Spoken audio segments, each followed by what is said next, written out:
बिस्मिल्लाहिर्रहमानिर्रहीम। अस्सलाम वालेकुम। आज 29 अगस्त है और दिन है मंगल का। बिल आखिर महफूज फैसला सुना दिया गया है और 29 अगस्त को इमरान खान साहब की सज़ा मुअत्तल हो गई है जो उनको 5 अगस्त को सुनाई गई थी। ये फ़ैसला अनएक्सपेक्टेड नहीं था। एक मैं देख रहा था कि एक बयानिया बना दिया गया कि जनाब देखें आमिर फ़ारूक साहब के ख़िलाफ़ PTI इतनी कंपेन करती थी, फिर भी उन्होंने उनके हक़ में फ़ैसला सुनाया है। मामला तो ये नहीं है। मामला ये है कि जितने भी PTI से तल्लुक़ ना रखने वाले भी बड़े वकील थे वो सब के सब कह रहे थे कि ये सज़ा एक दिन भी सस्टेन नहीं कर सकती, क्योंकि इसमें बहुत सारे फ्लॉज थे। इसमें दायर इख्तियार का फ़ैसला नहीं हुआ कि ये अदालत के सुन सकती थी नहीं सुन सकती थी, ये कंप्लेंट काबिल समात है या नहीं है, फ़ैसला नहीं हुआ था, हक़ के दिफा नहीं दिया गया था, मामलात इस्लामाबादी कोर्ट में पेंडिंग थे, मामलात सुप्रीम कोर्ट तक गए थे, ख्वाजा हारिस साहब को सुने बगैर फ़ैसला किया गया। और जिस फ़ैसले पर इन्हिसार करते हुए जज हुमायूं दिलावर साहब ने कहा कि मैं इस केस को काबिल समात करार देता हूँ और मैं ये कहता हूँ कि मेरा दायर इख्तियार है, जिस फ़ैसले पर उन्होंने जिस अपने फ़ैसले पर उन्होंने इन्हिसार किया वो फ़ैसला एग्जिस्ट ही नहीं करता था, क्योंकि उस फ़ैसले को इस्लामाबाद हाई कोर्ट कलअदम कर चुकी थी, वो एग्जिस्ट ही नहीं करता था वो फ़ैसला। तो इसलिए ये फैसला सज़ा तो मुअत्तल होनी थी। ऐसा नहीं कि इमरान खान बरी हो गए।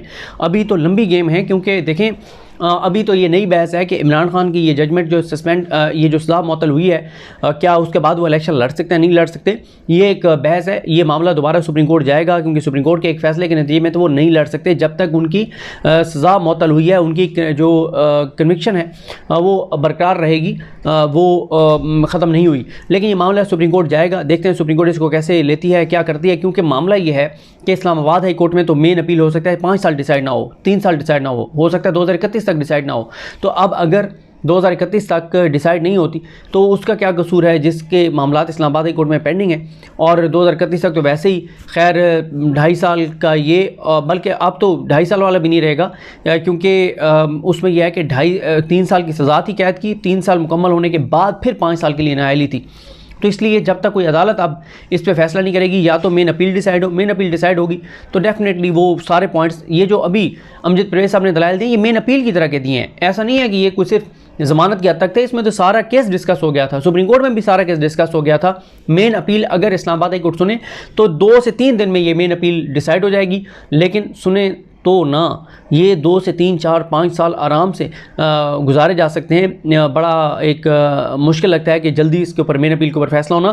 तो ये मामला अब सुप्रीम कोर्ट ही खैर जाएगा, लेकिन तब तक इमरान खान जो है वो इलेक्शन, मेरी से अगर आप पूछें तो मेरा ख्याल है कि मुश्किल हो जाएगा इमरान खान का इलेक्शन लड़ना सुप्रीम कोर्ट के उस फैसले के नतीजे में, जिसके में ये है कि जब तक जो कन्विक्शन की जो फैसला है वो सेटिस्फाइड ना हो जाए, कलअदम ना हो जाए, तब तक वो इलेक्शन नहीं लड़ सकते। मेरी ये अंडरस्टैंडिंग है। बाकी ज़ाहिर है मुख्तलिफ कानूनदान मुख्तलिफ बात करेंगे, कुछ लोग ये होप देंगे कि नहीं क्योंकि सज़ा मुअत्तल हो गई है तो वो फैसला मुअत्तल हो गया है तो इलेक्शन लड़ सकते हैं। ऐसा मुमकिन मेरे नज़र में नहीं है।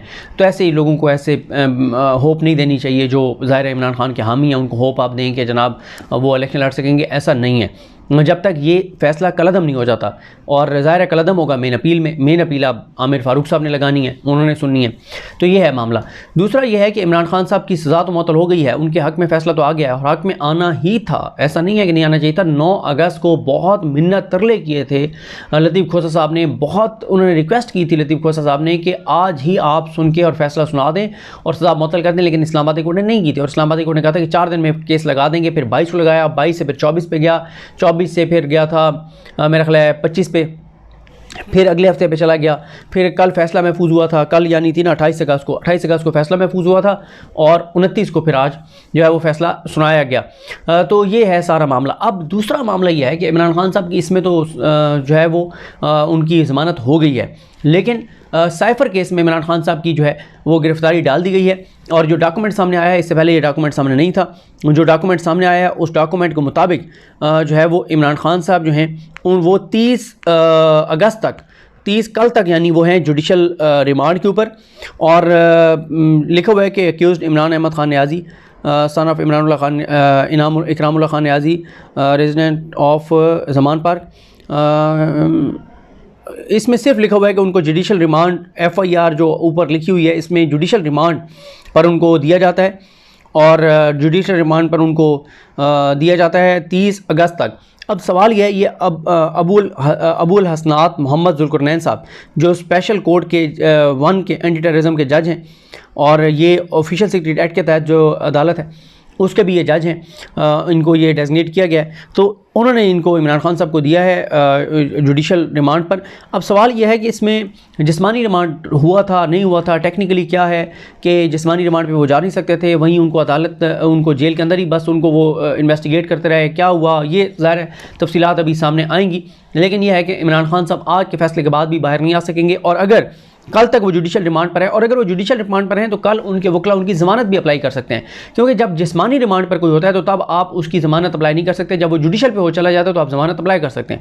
ज़मानत तो अप्लाई कर सकते हैं, 2-3 दिन में ज़मानत के यहाँ से डिसाइड हो जाएगा, नई ज़मानत मिलती, फिर मामला जो है वो ऊपर चला जाएगा हाई कोर्ट में, लेकिन फिर वहाँ पे आमिर फ़ारूक साहब ने सुनना है, तो वो 1-1.5 महीना लग सकता है वहाँ पे।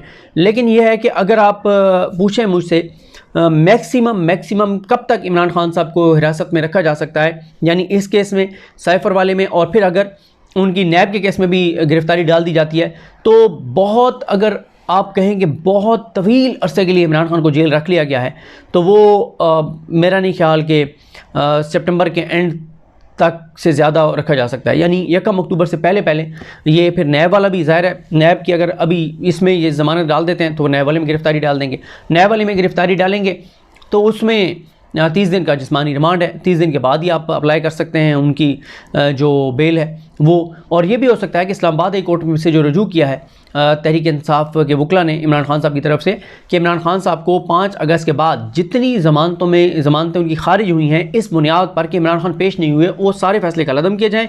इमरान खान कैसे पेश होते, वो तो जेल में थे, तो इसलिए मौका दिया जाए कि वो फेयर मौका दिया जाए, वो बाहर आएँ और वो पेश हों, तो अगर उस पर कोई फैसला आ जाता तो अलग बात है।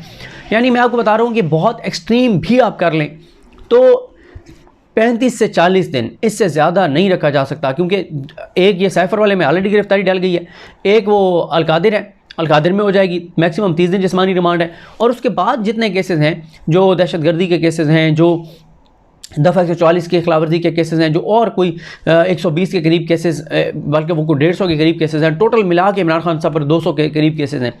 तो बाकी जो केसेस हैं वो एक ऑर्डर में ही हाई कोर्ट उनको बेल दे सकती है, उनमें इतना मसला नहीं है। ज़्यादा उनके लिए मसला होगा इस साइफ़र केस में, क्योंकि इसमें इन कैमरा प्रोसीडिंग होती है, मीडिया वहाँ पर नहीं होता, और दूसरा उनके लिए होगा जो बेल होगी नैब के केस में, वो थोड़ा सा उनके लिए मुश्किल है। बाकी जो केसेस हैं उनमें इतना ज़्यादा मसला नहीं है, दहशतगर्दी के जो मुकदमात हैं उनमें इतना ज़्यादा मसला नहीं है, उसमें जल्दी अदालतों को फ़ैसला करना पड़ता है और करेंगी, और उसकी वजह यह है कि उसमें फिर हाई कोर्ट्स में जब मामला जाएंगे, और ये फिर अगर मामला सुप्रीम कोर्ट में लग जाता है तो सुप्रीम कोर्ट एक ही ऑर्डर के ज़रिए जितने भी इस्लामाबाद में केसेस हैं या जितने भी पंजाब में केसेस हैं, केपीके में केसेस हैं, केपीके में मेरा नहीं ख्याल कोई इमरान खान साहब पर इस तरह का कोई केस है, बलूचिस्तान में 2 केसेस हैं, एक कल ख़त्म हो गया है जो उनके ऊपर था कि इदारों पर उन्होंने हमला किया है तकरीर में, और एक अब वकील के बेटे के की जो FIR है जिसमें अब्दुल रज़ाक शर कत्ल केस है, उसमें वो मामला सुप्रीम कोर्ट ने रोका हुआ है इमरान खान साहब की गिरफ्तारी से, और अगर वो केस अब दोबारा आगे लगता है तो उसमें फिर ये होगा कि सुप्रीम कोर्ट 2 ही चीज़ें कह सकती है, या ये कह सकती है कि ये FIR में इमरान खान को जाके और शामिल तफ्तीश होना चाहिए JIT के सामने, या फिर अदालत ये है कि वो FIR को ऐश कर सकती है, तो ये वाला मामला है। तो ये सारी सूरत हाल है। अब आने वाले टाइम में जब मज़ीद डॉक्यूमेंट सामने आएंगी, चीज़ें सामने आएंगी, तो सूरत हाल वाज़ेह होगी, और कल का दिन इंपॉर्टेंट है। कल अदालत से जब अदालत में समाअत होगी, ये ऑफिशियल सेक्रेट एक्ट के तहत साइफ़र वाले मामले में, तो पता चलेगा कल इसमें इमरान खान साहब को पेश करने का जो है वो कहा गया है। इसके अलावा एक चीज़ वो ये है कि जज हुमायूं दिलावर साहब जिनको OSD बनाया गया था, उन्होंने जो है वो रिपोर्ट कर दिया है।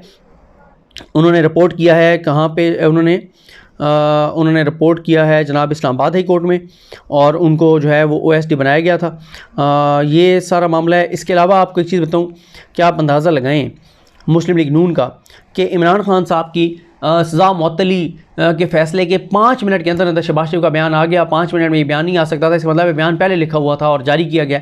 उसमें कहा गया कि साबिक़ वज़ीर-ए-आज़म और पाकिस्तान मुस्लिम लीग नून के सदर शहबाज शरीफ के इमरान खान की तोशाखाना केस में सज़ा मुअत्तली पर बयान, लाडले की सज़ा मुअत्तल हुई है, ख़त्म नहीं हुई।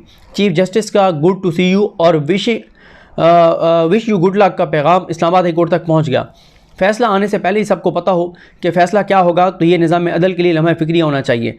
भाई पूरी दुनिया को पता था कि ये सज़ा मुअत्तल होनी है। जिस तरह से फ़ैसला हुआ, कोई एक कानूनदान ऐसा नहीं है जो ये कह रहा हो कि जनाब ये सज़ा मुअत्तल नहीं होगी। आला अदलिया से वाज़ेह पैगाम मिल जाए तो मातहत अदलिया ये ना करे तो और क्या करे। जो वो कह रहे हैं क्योंकि सुप्रीम कोर्ट ने ऐसी ऑब्जर्वेशन दी थी, बंदियाल साहब ने तो, आमिर फारूक साहब ने तो यही करना था।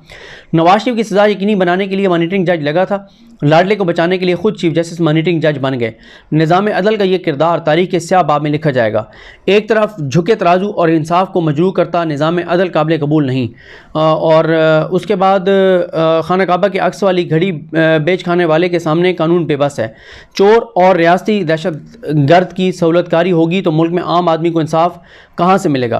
9 मई हो, जुडिशल कम्प्लेक्स पर हमला हो, पुलिस पर पेट्रोल बम की बरसात हो, सब माफ़। इसके बाद मरियम औरंगज़ेब साहिबा को भी याद आ गया। मरियम औरंगज़ेब साहिबा जो हैं वो इस पे नहीं अपना बोली, मरियम औरंगज़ेब इस पे नहीं बोली कि जो महंगाई हो गई है, जो बिजली के बिल हैं, लेकिन इस पे वो कह रही हैं कि ओए ज़ेबा जज मैं तुम्हें नहीं छोड़ूंगा, देखना यह है कि इस्लामाबाद कोर्ट रियासी दहशतगर्द चोर और अवाम की महंगाई के मुजरिम की ओए मैं तुम्हें नहीं छोड़ूंगा नहीं की धमकी में आती है नहीं, या इधर भी good to see you, good you wish luck होगा। यहाँ पे इमरान खान के ख़िलाफ़ उनको बात ट्वीट करना याद आ गया, लेकिन उनको ये याद नहीं था कि जो मरियम औरंगज़ेब साहिबा को कि जो उन्होंने जो महंगाई हुई है, जो बिजली के बिल हैं, उसके ऊपर उनका कोई ट्वीट नहीं आया। मुझे अपनी दुआ में याद रखें। अलग हम सबका हम नासरों। अल्लाह हाफ़िज़।